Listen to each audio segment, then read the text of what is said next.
Hello again. I am back and I am getting my act together. That is what I'm doing. This episode is about getting my act together with the specific methodology of following the instructions that my therapist gave me, doing the therapeutic tasks that she said I needed to do. Now, when she said therapeutic tasks, I thought she meant, nice things like, I don't know, horse riding or something. I don't know. I hadn't thought about me actually having to do something. I thought it was therapy to feel better. Anyway, that's not what she meant. My therapeutic task is to create an action plan. When she said action plan, again, I was confused. I thought she meant like what we have at work. We have action plans at work.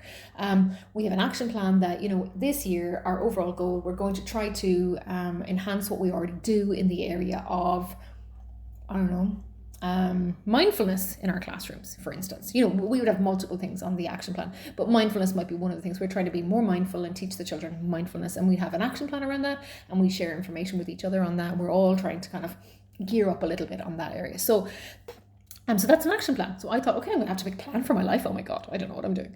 How am I going to do that? But no, that's not what she meant. What she means is I need an action plan that clarifies on paper what I am doing or what I need to do. And it needs to be broken into small tasks. And again, I thought, okay, this is a massive plan. Everything I need to do in the world, broken into small tasks. How on earth am I going to do that? Does this woman not realize how much I need to get done? I have a lot on, But no, that's not what she meant either. She meant just for tomorrow. So I need a plan for tomorrow. I don't make it a long time in advance. I make it the night before. So at the end of my day, I make a plan for tomorrow. It has a time on it, and I write in on the times what I am doing.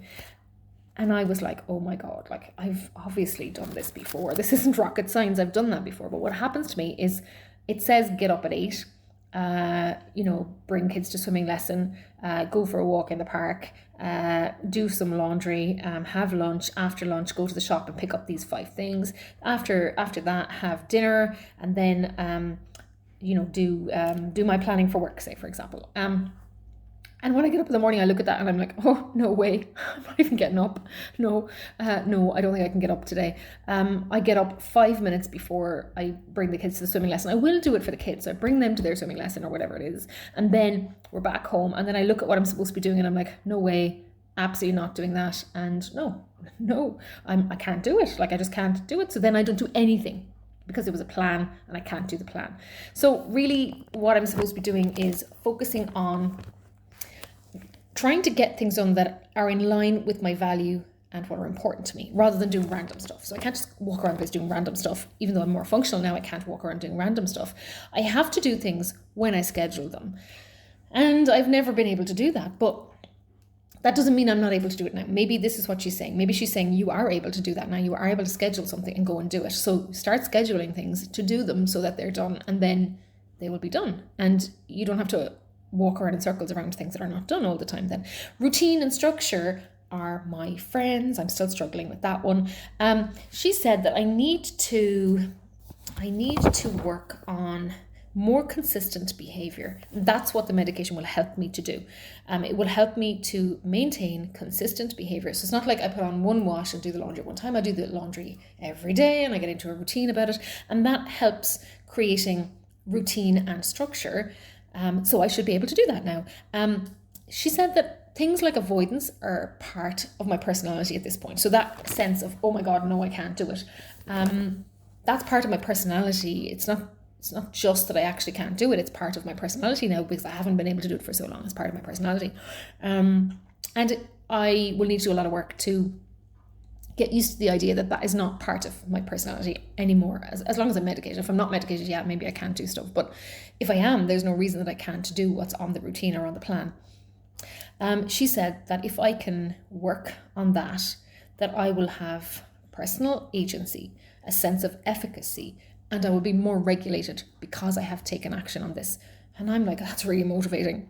That's really motivating. Personal agency, efficacy, feeling like I was getting places and doing stuff and I can make a difference to my own life. I feel powerless a lot of the time. Things I want done and I want to do, I just can't do them. But, this is changing. She said that what I need to change and work on are my core beliefs about myself and my self-trust. So those two things I'll need to build up kind of the idea that actually, no, I actually can now write things on a list for the day, get up in the morning and go and do them. So I've been doing this for approximately a week now. It was a Thursday. My plan was shower, eat, take my meds, and get up before 9 o'clock. I had to drop my boys to the camp they were doing. Then when I got home, I was going to clean up, do some laundry, go to the shop, find 2 different things that I needed, bring the kids to the playground, get them ice cream, then be home by 5 o'clock, pick up the boys, feed everybody, continue with the laundry, drop the kids back to where they were supposed to be, do some work on my laptop. I wrote down specifically what I needed to do for work. Collect the boys at 9:30, and then it was teeth bed, give them a bit of supper, and that was the plan. And did I do it? Yes, I did. I think I skipped the shower, but I ate and took my meds. Maybe I had the shower. Maybe I did. I don't remember. I didn't take this off as I was doing it. I did the dropping and the picking up. I did go to the shop and pick up those things. The kids didn't want to go to the playground, so we didn't do that. They wanted to go to a toy shop instead. So that's just being flexible and adaptable. That's okay. I picked up the boys, fed everybody, did the laundry, dropped them back, did the plans I had to do on my laptop, collected the kids, did supper in bed. So yes, I was successful. I actually did what was on the list, but it wasn't particularly demanding, I have to say. It wasn't, but I wasn't resistant to doing it, and I wasn't like, oh no, bother doing that. So day 2, Friday, breakfast, drop kids, clean up the kitchen, go to the beach. You like this plan? You like this plan? Collect the kids, cook, clean up, drop the kids back, and then my plan was to sit and have a look at some holiday options that I haven't booked anything for the summer yet. I know I'm very behind, but that was the plan. You see the problem with this plan. I did it. That's what the problem with this plan is. The beach. That was obviously where I got burnt. So I did do it, and that was not the best idea. So my plan was going very well up into there. I was actually following through on what I was supposed to do. I even have some notes here on holidays. I actually did book something in Ireland before we go home, before we go to Belgium. So that I did do something. I did do that as well. And then the next day has plans on it. Because I wrote the plans for the next day, but I couldn't even get out of bed that day. So the plans just went out the window, but not my fault. Entirely my fault. I was the one who went to the beach without sunscreen. But not my fault that I couldn't follow up on the plan. So Saturday was a write-off. Sunday was a write-off. Monday was a write-off. Tuesday was yesterday. Tuesday was a little bit better, but I didn't make a plan for Tuesday because honestly, I wasn't up on Monday to make the plan for Tuesday. So I just have blank pages. And then Wednesday is today. I had a plan for today, but it was not an ambitious plan because I knew I might not be up to very much because I'm still quite sore. So get up, meet my friend, have some breakfast, look at some of the shops. I hadn't any goals to kind of buy anything or anything because I was thinking, how will I try on anything? I know I need to get a couple of clothing items, and I thought I won't really be able to try things on. I'm not going to put myself under that kind of pressure. And then get home in time to make some lunch. And I didn't plan past that, but I've done everything so far. And the plan past that, there's nothing on it. So I'm doing a summer course at the moment. So when I got home, I popped that on and did a bit of that. And I need to get back to that now. So I'm actually going to write that in right now. Summer course. Summer course is going to be the focus of my evening. And I'm doing laundry. I should really write that in there. So yeah, this is the plan. This is what I'm supposed to be doing.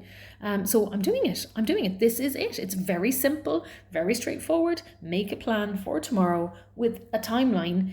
What I'm thinking about with this is I'm just doing this in a notebook that I had lying around the house because I have hundreds of those. I tore out all the front pages because they were plans for some other thing I lost the notebook, and now I found the notebook, so stuff at the front of it is no longer relevant to my life. So I'm using this part of the notebook. I'm just using the notebook, like the day written up at the top of it, or nothing written up at the top of it, and then the times I just wrote them in down the side, and I'm just writing stuff in. But I wonder, should I get a page per day kind of a journal? But actually I'm liking this page. I'm liking this notebook because on the right hand side I've got my schedule for the day, and then on the left hand side I have a whole blank page, and I can write other things there. I can take notes from my course, which is what I've done, and I can scribble what I'm doing on the podcast, or I can write down a list for the shop or whatever on the other side. So I'd actually really like a notebook that works like that has like one page per day on the right hand side, and on the left hand side just has lines like a normal notebook, and then I can take notes. But I would like it not to have dates on it, because if I lose it, and I find it, 6 weeks later, I don't want to have to skip 6 weeks forward to put it in the right place. But then I do want dates on it, because if I want to schedule something that is on the schedule for 3 weeks' time, I may as well just write it into my diary now, as opposed to waiting until 3 weeks' time to write it in for tomorrow, because otherwise I have to get this diary out and check what am I doing tomorrow on my other calendars. Yeah, like Google Calendar or whatever. That's what I use. I use Google Calendar usually so I don't forget everything. But like, is that the best approach? Do I sit here with my journal, my notebook with nothing else in it, it's not a journal at all, every night, and check my Google Calendars? What do I need to do tomorrow? And just store all the information for the future in Google Calendars and not put them directly into my notebook straight away. And then I can use my notebook as I'm using it and not get a day-by-day notebook at all. And if I lose it, that I will not be looking at a half-empty notebook wondering what am I supposed to do with this six. Like, it's horrible looking at 6 months of blank pages, and I find it in November. I bought it in July and I find it in November, and like, I haven't used it from July to November. Well, no, I wouldn't have bought it in November. Say if I bought it in January, I probably have lost it by February usually. Then I find it in the middle of the summer, find it in August. I'm like, I don't want to work on this diary that just reminds me that I lost it for 6 months. I don't want that. But maybe I need to go back to what she was saying and have a little bit of faith in myself, like increase my, what did she say? What is the word? My core beliefs about myself. Will I lose the diary? No, maybe I won't. Like, I know up until now I would have, but I need to test my core beliefs and see, okay, is that still true? Maybe there's no reason to think I would lose my diary. I know most people would not lose their diary. Like, I have lost every notebook I ever had. Like, I just lose them. And my self-trust. Can I trust myself not to lose the diary? Because if I amn't going to lose the diary, then I should use a diary with the days in it, so I can pop things in immediately and kind of start making a plan for next week roughly, and then kind of solidify everything the night before. That's it. How do I decide which one to buy? Like, I suppose I can just work away on this one for the moment, and by September, or by the time I have my appointment with her the next time, I might know which one seems to be more sensible. If I haven't lost it in a month, maybe I'm doing okay. But then life changes. I lose things at transitions. Like when I go back to Belgium, that's when I'll lose the notebook. But I won't see her now until September. So I will see her in the middle of September, and that's like, by then I'll have an idea whether this strategy that she's given me is working or not. It's not rocket science. It's not something completely different to what I would have done before. But I would have found that a plan like this for tomorrow would make me feel under pressure, that there were too many things, and then I wouldn't do any of them before. Whereas I seem to be able to cope with it now. I seem to be able to cope with this. This isn't too demanding. I think I might be a little bit demand avoidant as well, that something's on the list. I'm like, well, just because it says breakfast doesn't mean I have to have breakfast. It says breakfast, but that, like, I don't have to eat breakfast. Like, I know that makes no sense. Hardly ever makes sense. But yeah, this is positive so far. It's a very basic thing, but I seem to be able to do it. So I'm working away with this, but I'm also doing a few other things, and I will do individual podcasts on what those things are, so that so that they're broken down one by one. This is making a plan for tomorrow. Making a plan for tomorrow the night before. Okay, so bye for now. Back to you with the next thing before you know it.